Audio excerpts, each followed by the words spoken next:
What's up YouTube? I'm Vaughn and this is the Gear channel where we discuss collectibles, hobbies, competitive games from tabletop to video games, and today we are reviewing my yellow blue hybrid deck. Now definitely this deck is amazing. Honestly, I haven't taken out to any competitive events, but playing it a lot of times with a bunch of my friends, I realized that this is actually a really good deck. And the following tournaments, I'm actually really debating of actually playing this instead of my usual Cherubimon deck. But definitely is a big threat. And I already know that Blue Hybrid is doing very well in today's meta. But this one does have a few spices that I think is really good. So let's start with the Digi-Egg. So we do have our 4 Upamon. Now, sadly, we are missing one topper. Now, the issue that I have with the Upamon and why I'm debating of switching it for the Kyoromon is quite simple. So, Upamon lets you draw pretty much when you declare an attack when the Digimon doesn't have any Digivolutions, while Kyoromon actually lets you draw when a Digimon gets trashed. And the reason why I might actually switch it out and prefer that one is because I prefer to have as much information as I can before I even start declaring an attack. Now with Upamon, you don't have that option, so you're going to be provided with more information as soon as you start declaring your first attack. While with Kyoromon, it's as soon as you trust, but at the same time, it's most likely that you would draw with Upamon than with Kyoromon at the same time. So there is that. So that's why I'm still debating on which one I would actually prefer most. But so far, sticking with the Upamon.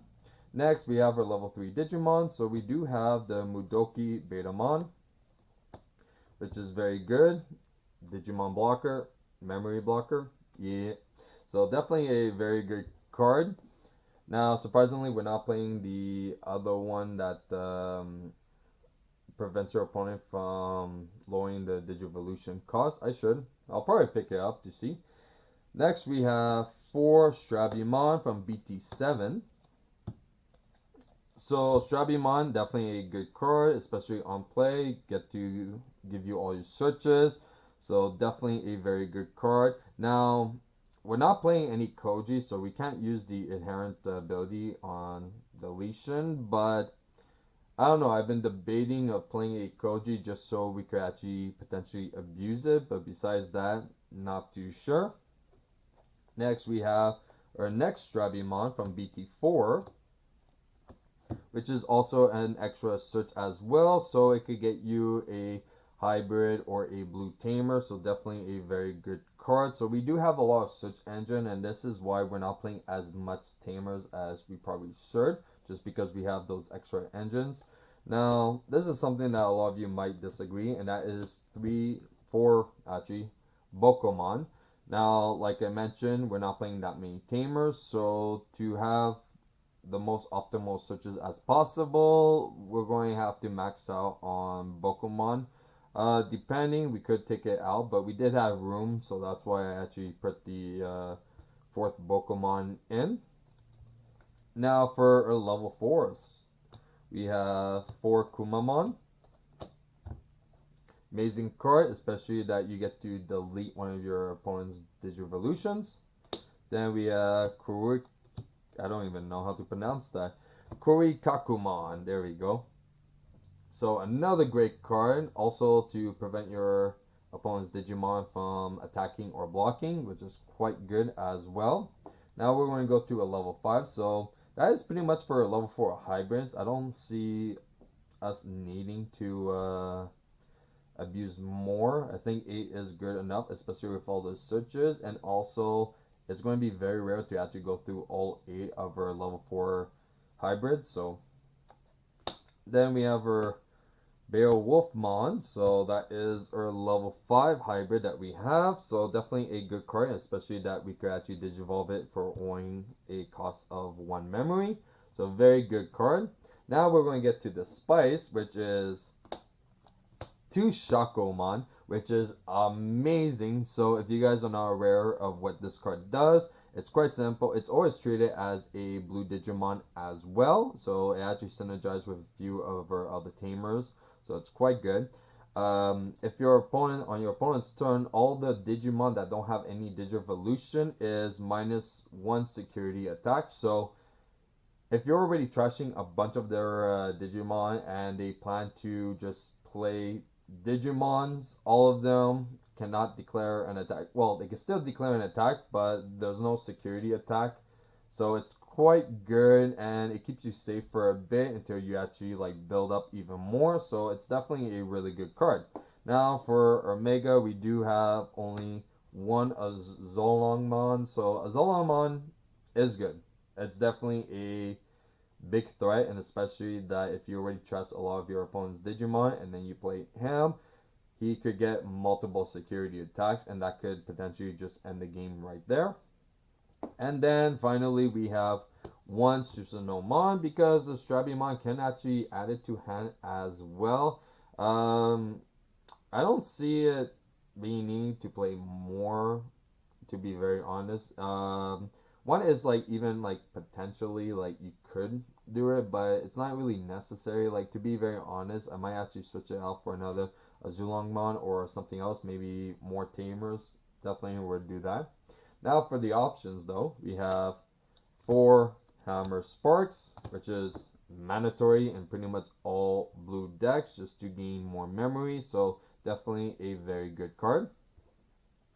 Then we have 3 Howling Boost, which is quite good because you could trash up to 2 Digivolution, but also it has the memory game that you could use for your next turn.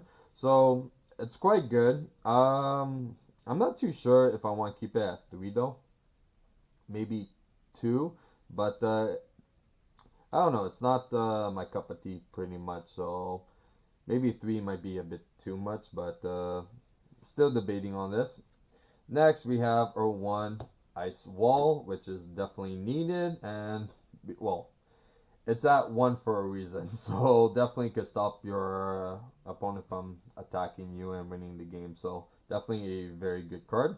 Now for the tamers, we do have 4 Tommies, which is definitely needed. So you can actually trash 3 Digivolutions from a Digimon, which is quite good, and also it has the ability when it declares, or inherent ability that when it declares an attack, the Digimon, you could choose one of the Digimon that doesn't have Digivolution and it cannot attack or block, so quite good. Next, we do have 2 Davis, which is really good, but it's definitely better when it comes to green and blue decks because then you could actually potentially +2 off of this one card, so it's actually really good. And especially like even in this deck, it has the memory set, so you can actually always start your turn pretty much with 3 memories, and when it's on play as well, you get a blue Digimon. Since we do play a lot of blue Digimon, we're most likely to get it.